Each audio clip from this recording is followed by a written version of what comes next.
Hi again, YouTubers. So it is that time of month for Flashback Friday.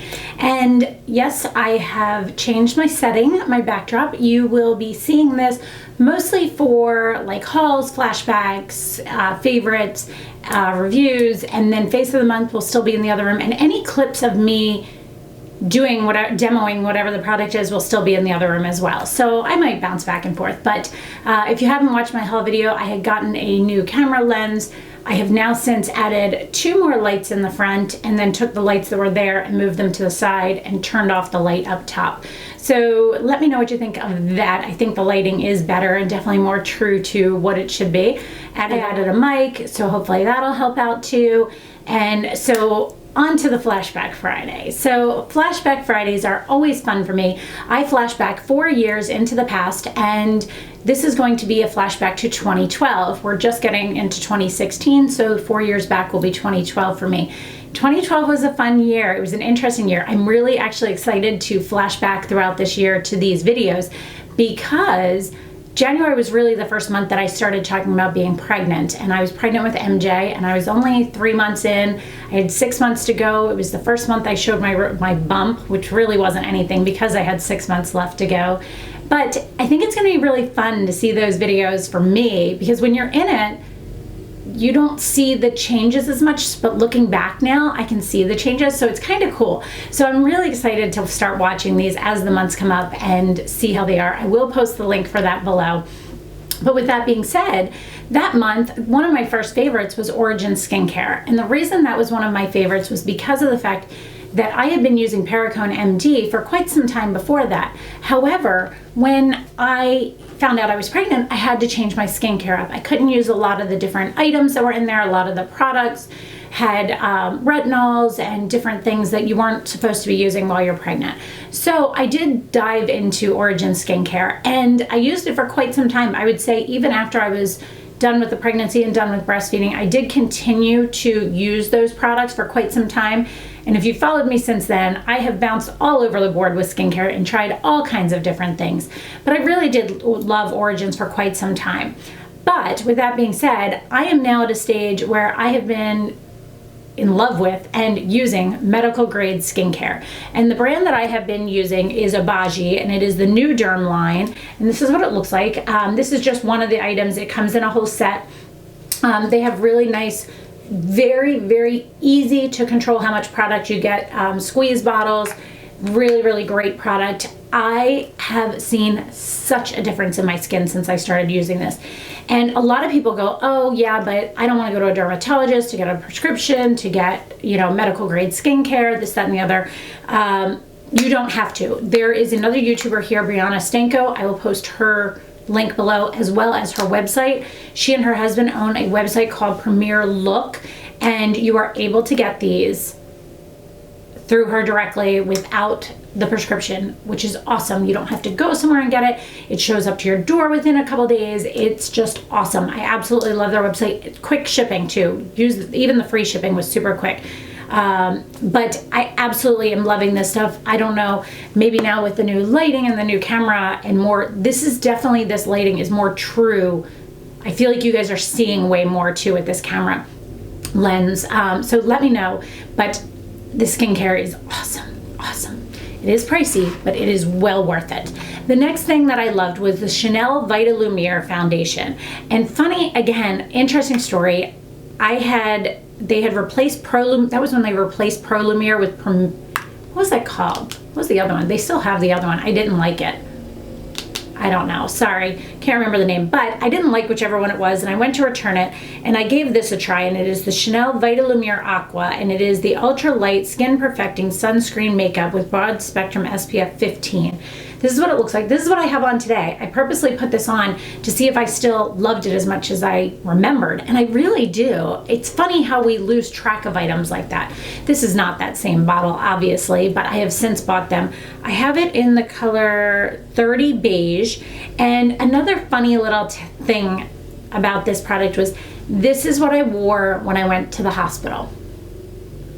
I remember putting it on that morning and remembering I didn't want something super heavy. but I wanted something that stayed well, and it did. It really did. I'll try to insert a picture here. I don't know if I have it of right after I had him. Like, it still looked good. I don't know if I have that picture though. I'll have to look for it. We'll see. So it really is a nice foundation that I had forgotten about, and I am going to grab again. Maybe I'll do a face of the month with this one coming up.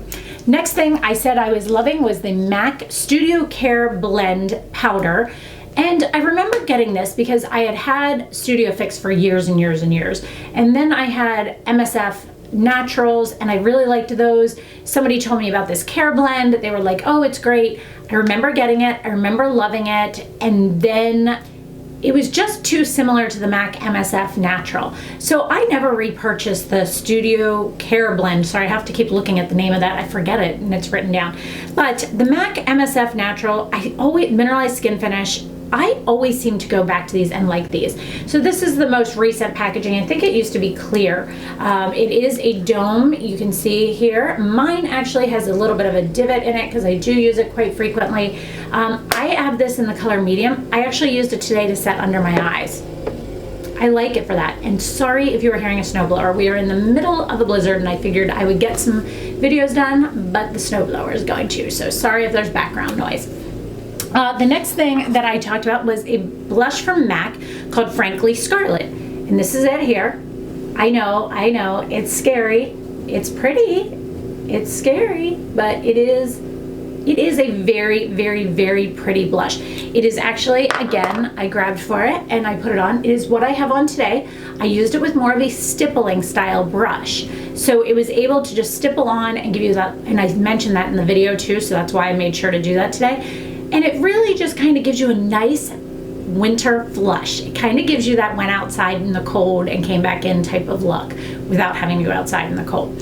So that's fun. I forgot about it. So I think that's another fun thing about going back, because that I look at it in the pan and I don't think to grab for it. When I saw it on the video, I was like, oh, I did like that. So I do enjoy that. The last thing I'm going to talk about was from Hourglass, and it is a lip stain. And the one I mentioned was the one in the color Petal. There's one Petal, okay. And then they also have a color called Flush. Now, I do still have these, which is bad. They need to go in the trash, but I figured I would just give it a shot today. I put on Marc Jacobs lip liner in the color Primrose, and then I put Petal over top of it, and then I put a little bit of lip gloss over it. I don't even know if they still sell these, but they're so smooth. It still smells the same. It has like a pepperminty scent slightly. I don't know, typically a lip product would go bad by now, but that one doesn't seem too bad. This is the color Flush. Flush is definitely either dead or, oh, there we go, I got some color out of it. It is definitely more of a bright color. Petal is more of just a nice sheen. I would say of these two, Petal would be the one I went with. However, I would say as well that if you were interested in this and they didn't sell this and you liked that Petal color, the Sephora lip stain, I will link it below and I will put the name of the color. I forget what it's called, but I use it quite frequently. Since I'm pretty sure this one is bad, these need to hit the trash. The Sephora one is the one that I've used in a lot of videos and I wear quite frequently. That will be replacing this. But I will keep these and show them in an empties video. My favorites video, I will also mention these because I do empties, and I'll try and show you that Sephora lip cream. It's called a Sephora lip cream. I think they're stains, and it's a peachy shimmery color, but I always forget the name of it. So I will post that link below. As far as regrets, I regretted the Matbeline Bream Bouncy Blush. I will say that I regretted it then. I never repurchased it. I was never tempted to repurchase it. Still didn't like it. It wasn't anything awesome. I guess they still make them. Again, I haven't looked in a while, but they just didn't work for me. I know a lot of people loved them at the time, but they did not work well for me. So that is everything for my Flashback Friday. Please check out the link below and watch that one and see as I go through the whole year of 2012 each month. So please let me know if you have any questions on something you saw here. And let's see here, what I am wearing on my face. I have on the Guerlain Les Ors Primer. Oh, love that stuff. So glad they brought it back. Chanel Vita Lumiere Aqua. Giorgio Armani Luminous Silk Powder. I have on Too Faced Chocolate Bronzer. I have on the MAC Frankly Scarlet Blush. I have on the new Hourglass highlighter. I have that on my cheekbones. Under my eyes is Tarte CC Corrector and Urban Decay Naked Concealer set with the MAC MSF Natural. On my eyes is the Dolce & Gabbana Cream Eyeshadow in Nude. On my eyes, I have on the Dolce & Gabbana Cream Eyeshadow in the color Nude. I have on the Urban Decay Gwen Stefani Eyeshadow Palette. This look I will be demoing when I review that as well. Let's see here, on my top lid is the Estee Lauder Little Black Liner. On my waterline is Laura Mercier Black Pan Liner. I have on my Anastasia Brow Wiz and the Benefit Gimme Brow, mostly the Benefit Gimme Brow. On my lips, I already told you guys that. Nails are Butter Queen Vic. I've got on a shirt that is from The Gap. This is the Stella & Wanderer from the new spring collection. I love this one in this color. I have on my David Yurman ring, an Art Deco ring, my regular rings, my regular watch. I don't have on any other bracelets because I have on long sleeves. And my hair is just straight today. Didn't do anything to it. Straight, because I'm probably going to curl it in a little bit. So that is everything. I hope you guys enjoyed this. Please let me know if you have any questions, and thanks so much for watching, guys. Have a great day. Bye.